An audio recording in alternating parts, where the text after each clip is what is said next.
What's good, guys? It's Carson Lueders. I'm here at Buzz Access. We're going to be chopping down the new record featuring Quavo, Toxic, out now on all platforms. Let's get it. Only fell in love cause she toxic. Got me by strings, she a locksmith. Let her take a swim in my pocket, so yeah. I ain't messing with her if she childish. Got me catching feelings, baby, how you do? So initially, when I first got into music, this was a long time ago. I got my first guitar when I was 5 years old. And basically, I started playing guitar. I was inspired by people like Keith Urban and people in country music before I initially got into pop music after that. And you know, with the record, with Quavo, that all came together so naturally. I actually got on FaceTime with Quavo and started chopping it up with him on FaceTime. And I actually knew Quavo from like 5 years ago when I was in Atlanta with Jermaine Dupri at the rap game. So this whole full circle moment came about, and that's how we sent him the song Toxic. He really enjoyed it and liked it, and he decided to hop on. So. Girls overrated, yeah. Only fell in love cause she toxic. Bad bitch, pull up on me. Always stand on business, so she stood up on me. Let her take control, she play more games than Sony. I think it really came down to the relationships. When he recognized who I was and he said, oh shit, this is Carson, you know, from years ago. And he recognized, you know, that I've been doing this and I've been in the music industry. I don't think it was all about numbers to us. I think he saw something in me with the record, and he saw how I evolved as a musician. So I think that's where he said, you know, I think this kid is dope, and I wanna get on the record. And luckily, I think it was all just meant to happen.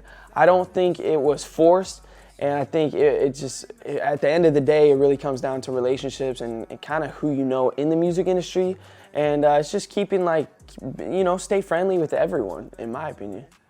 So basically, when we initially made Toxic, you know, we were trying to make an emphasis on, you know, relationships nowadays with teens, and, you know, anybody can have a toxic relationship. You could have a toxic relationship with your mom. You could have a toxic relationship with your partner, you know? So initially when we made it, we wanted to kind of put a fun twist on that and make it so, you know, instead of looking at, you know, a toxic relationship in a negative way, you know, like, I only fell in love because that's what I like about the girl. So we just made a fun twist on it, and it's a really catchy hook, you know? So yeah, I mean, we FaceTime Quavo.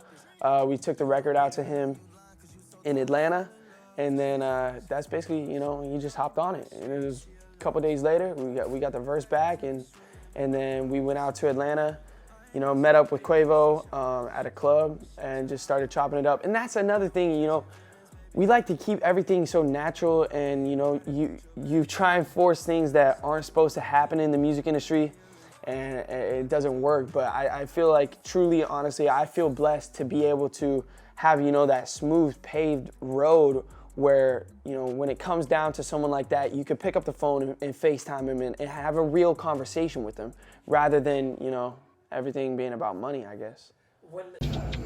This is to everybody all around the world.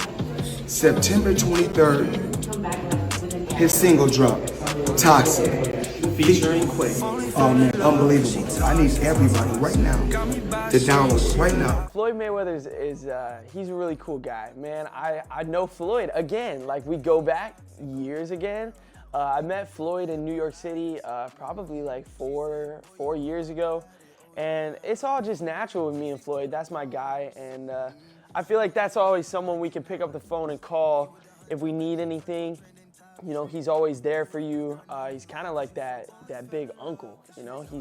He's always there for you if you need anything, and he's the champ. I mean, 50-0, that's so crazy. And it's weird to me, too, that, you know, that we could just, you know, go hang out with Floyd Mayweather, and then it's like, I come home that night and it's like, I'll be watching UFC, and then I get into a boxing trail, and all of a sudden I'm watching Floyd highlights.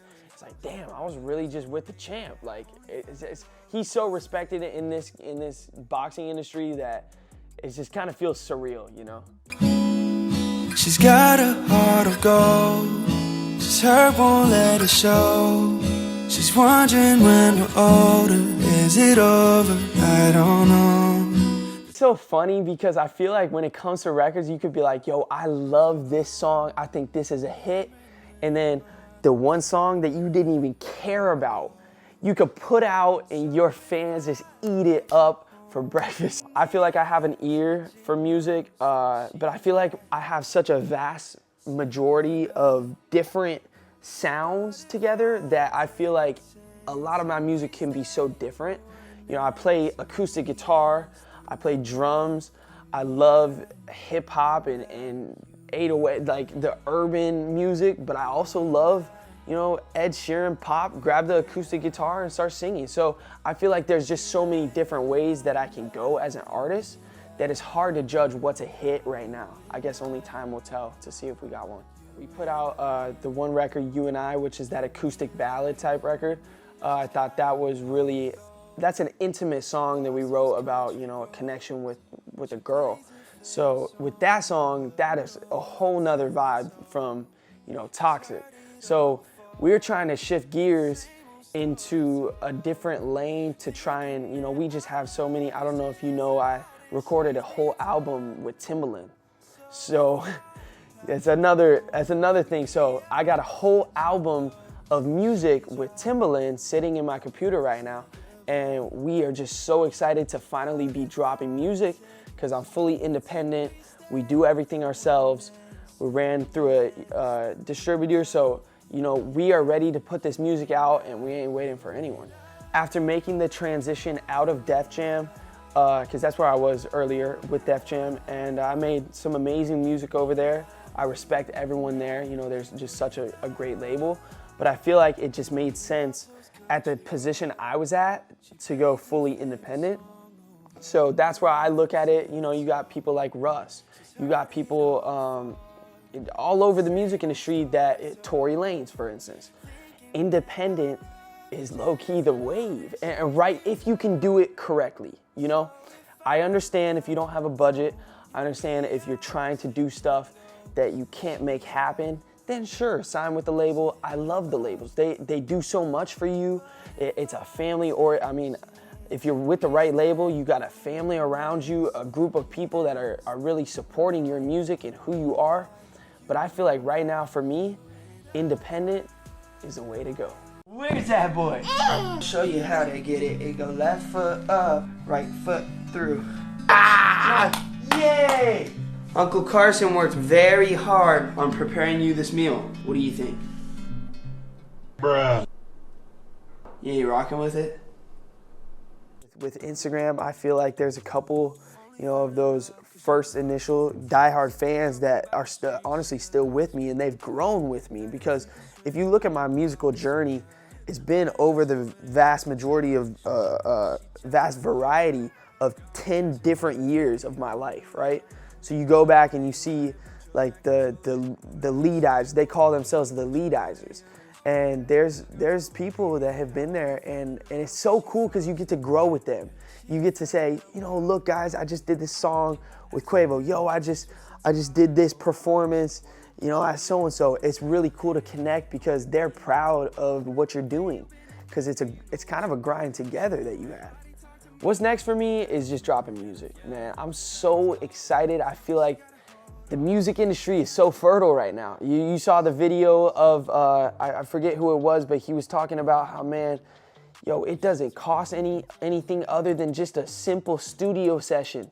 You get a record dropped. If you have the talent to get that record popping, you get mixing and mastering, and the next step, boom, you got a record out. You could drop it independent through a distribution like TuneCore, and the next second, you have a product that you paid maybe $300 to $500 to record at a studio and get it mixed and mastered. Boom, you got a song out, and now you go out and start promoting it. You gotta start popping out at events, start performing it. You start getting it on the radio. That's why I just feel like what's next for me is music and shows, and everything is opening back up. We're no longer in a time in COVID where everything is everyone's jam-packed, and I feel like the world is opening up and the music industry is the most fertile it's ever been. So I feel like people are waiting to hear this music, and especially people in my age demographic. I mean, I feel like I resonate with a lot of those people in what I'm saying in my lyrics. I feel like that Toxic record is just one simple example about explaining relationships. You know, so many people can relate to that, and I feel like we need that voice in our younger generation. And there's honestly not a lot of kids doing it right now. And I'm 21 years old, but I still refer to myself as a younger artist. There's definitely just such a vast opportunity at hand right now. So I think staying focused on the right things and not getting tricked up into any trouble is obviously what I'm focused on, and just really maturing as an artist. Fans can follow me pretty much anywhere at Carson, Carson. Last name is Lueders, Lueders, Carson Lueders, pretty much on any platform. Hi, my name is Carson Lueders, and you just been buzzed.